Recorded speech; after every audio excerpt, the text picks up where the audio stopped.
Assalamualaikum warahmatullahi wabarakatuh. Perkenalkan, nama saya Julung Prastia. Di sini saya akan menjelaskan mengenai Islam, ilmu politik dan kepemimpinan.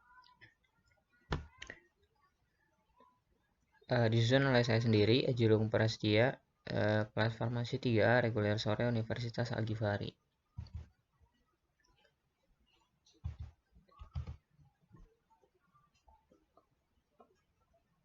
Pengertian kepemimpinan dalam Islam. Pemimpin dalam Islam dikenal dengan istilah imam, amair, atau sultan, ulul amri atau wa'latul amr.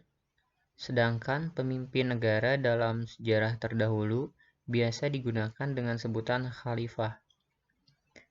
Kepemimpinan dalam konsep Al-Quran disebutkan dengan istilah imamah, pemimpin dengan istilah imam. Al-Quran mengaitkan kepemimpinan dengan hidayah dan pemberian petunjuk pada kebenaran. Seorang pemimpin tidak boleh melakukan kezaliman dan tidak pernah melakukan kezaliman dalam segala tingkat kezaliman. Kezaliman dalam keilmuan dan perbuatan, ataupun kezaliman dalam mengambil keputusan dan aplikasinya. Kemudian syarat menjadi pemimpin dalam Islam.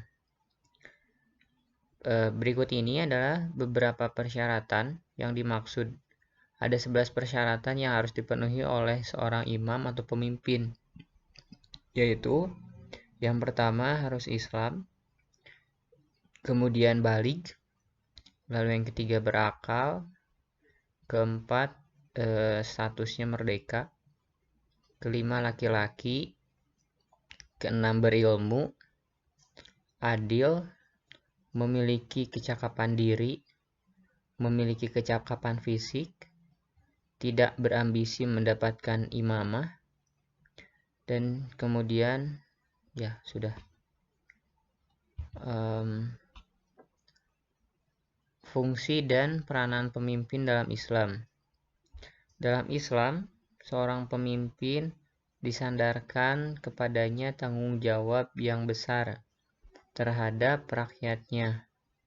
Artinya, di tangannya lah seorang pemimpin terletak nasib dan masa depan rakyatnya. Seorang pemimpin bertanggung jawab atas segala apa yang terjadi atas rakyatnya. Sebab seorang pemimpin selalu dimintai pertanggungjawaban atas apa yang dilakukan terhadap rakyatnya atau terhadap apa yang dipimpinnya. Kemudian, di sini ada landasan Al-Quran tentang politik dan kepemimpinan.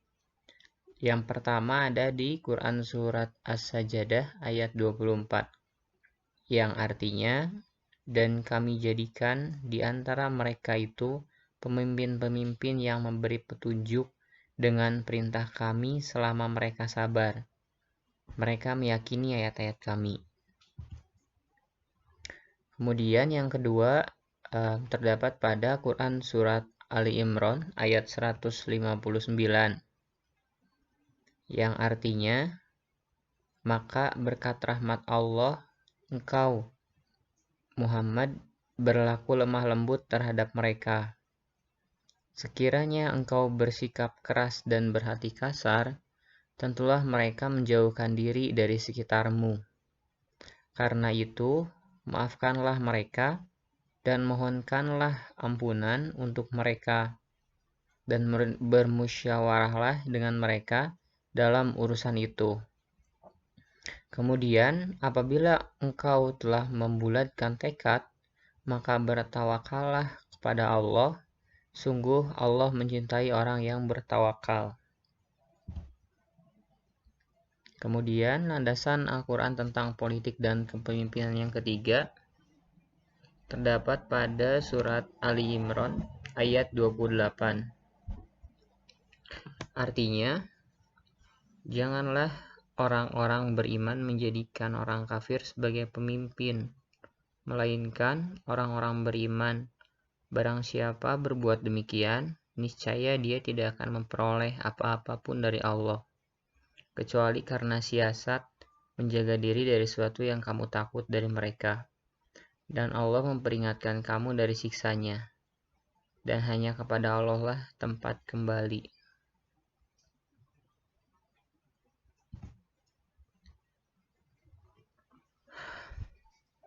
Kemudian ada etika berpolitik dalam Islam.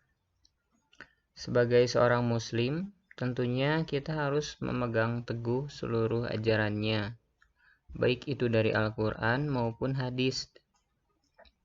Di dalam agama Islam terdapat pegangan atau prinsip hukum etika di dalam agama Islam. Di antaranya, prinsip kepemimpinan, prinsip musyawarah, prinsip keadilan, prinsip persamaan, dan prinsip perdamaian.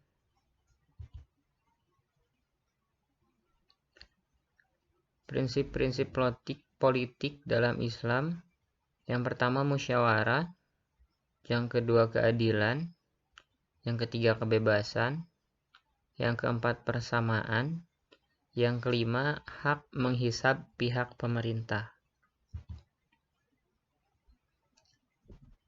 Lalu kepemimpinan Rasulullah SAW.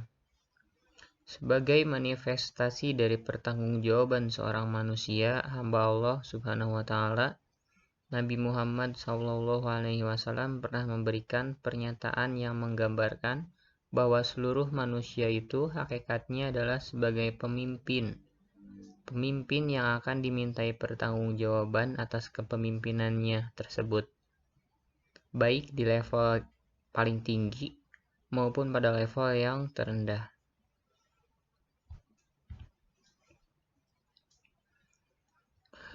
Kemudian masuk ke sifat-sifat Nabi Muhammad SAW. Sifat-sifatnya diantaranya adalah sidik, amanah, fatonah, dan tabligh. Juga patut dan bahkan harus dimiliki oleh seorang pemimpin yang akan menjadi tumpuan harapan masyarakat banyak.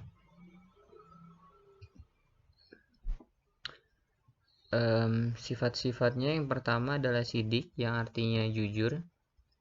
Sifat jujur diperlukan bagi seorang pemimpin agar masyarakatnya tidak putus asa dengan mengharapkan sesuatu dari pemimpinnya yang selalu membohonginya. Yang kedua, amanah, dapat dipercaya. Yang ketiga, sifat Rasulullah SAW adalah fatonah atau cerdas. Setelah seorang pemimpin berupaya menjadi orang yang sidik dan amanah, selanjutnya ia harus memiliki kecerdasan yang dengan kecerdasannya itu ia bisa menempatkan sesuatu dengan sangat tepat di jalan yang disukai Allah Subhanahu wa Ta'ala. Pemimpin yang soleh dan jujur memang sangat dibutuhkan, tetapi tidak akan sempurna jika tidak didampingi dengan kecerdasan. Lalu yang keempat adalah tabligh atau menyampaikan. Kemudian pemimpin juga harus memiliki sifat tabligh, yaitu menyampaikan apapun yang diamanatkan. Seperti Rasul menyampaikan firman Allah Subhanahu wa Ta'ala pada umatnya. Lalu setelah Rasulullah SAW meninggal, masa kepemimpinan Islam dilanjutkan oleh Khulafaur Rasyidin. Khulafaur Rasyidin adalah sebutan bagi 4 pemimpin atau khalifah yang meneruskan kepemimpinan Rasulullah SAW selepas ia wafat. Arti dari Khulafaur Rasyidin ini sendiri adalah pemimpin yang bijaksana, di mana khalifah artinya pemimpin dan Rasyidin artinya bijaksana. Yang pertama adalah Abu Bakar As-Siddiq.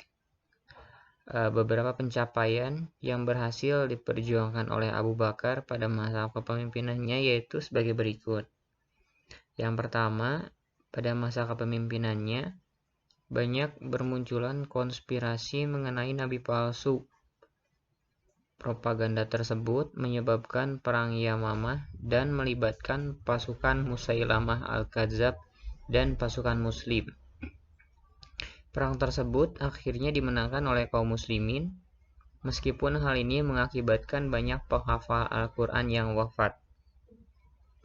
Yang kedua, gugurnya para penghafal Al-Quran di medan perang menyebabkan umat muslim merasa khawatir jika penghafal Al-Quran terus berguguran. Maka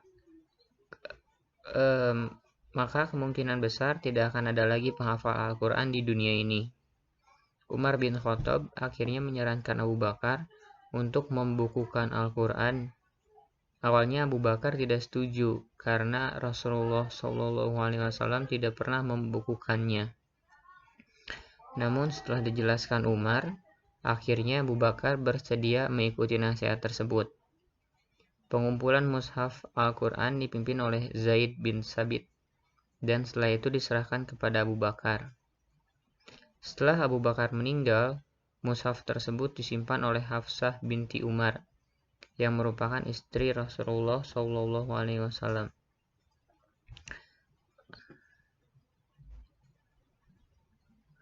Lalu yang ketiga, bentuk pemerintahannya yang dipimpin oleh Abu Bakar sangat ideal karena memberikan ruang untuk berpartisipasi dalam urusan pemerintah. Yang kedua, Khulafaur Rasyidin selanjutnya adalah Umar bin Khattab. Umar bin Khattab adalah khalifah kedua setelah meninggalnya Abu Bakar. Masa kepemimpinan Umar bin Khattab adalah selama 10 tahun 73 hari, yaitu pada tahun 13 sampai 23 Hijriah. Sebagai khalifah, Umar dikenal sebagai sosok yang berani, tanggung jawab, adil, sederhana, dan cerdas. Ketika memimpin Jazirah Arab, banyak sekali kebijakan yang dicetuskan oleh beliau. Keberhasilan Umar bin Khattab mengembangkan Islam hingga keluar Jazirah Arab berdampak pada dinamika sosial umat Muslim. Sebelum penaklukan, penduduk negara Islam terdiri dari etnis Arab dan minoritas Yahudi. Setelah penaklukan, jumlah orang yang beragama Islam naik pesat, sehingga kelompok-kelompok sosial dalam komunitas Islam semakin beragam dan kompleks.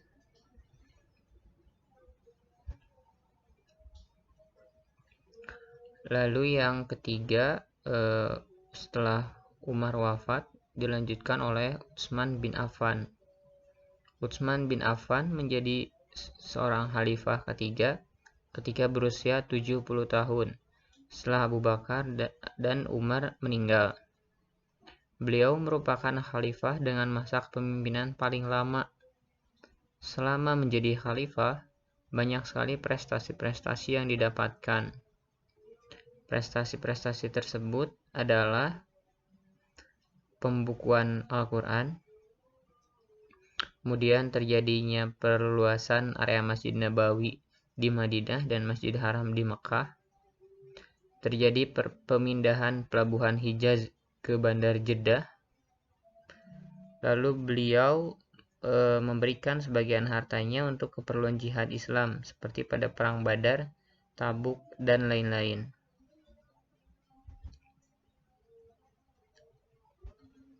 Yang keempat, khalifah selanjutnya setelah Abu Bakar, Umar, dan Utsman adalah Ali bin Abi Thalib. Ali bin Abi Thalib merupakan salah satu khalifah Islam yang masuk dalam jajaran Khulafaur Rasyidin. Ali bin Abi Thalib menjadi khalifah terakhir setelah wafatnya Rasulullah SAW. Semasa menjadi pemimpin, ia mengganti pejabat-pejabat yang kurang cakap dalam bekerja, membangun kota Kufah yang dijadikan sebagai pusat pengembangan ilmu pengetahuan nahwu, tafsir, dan juga ilmu hadis.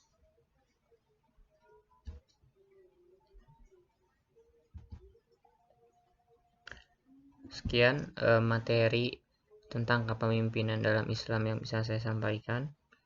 Terima kasih. Wassalamualaikum warahmatullahi wabarakatuh.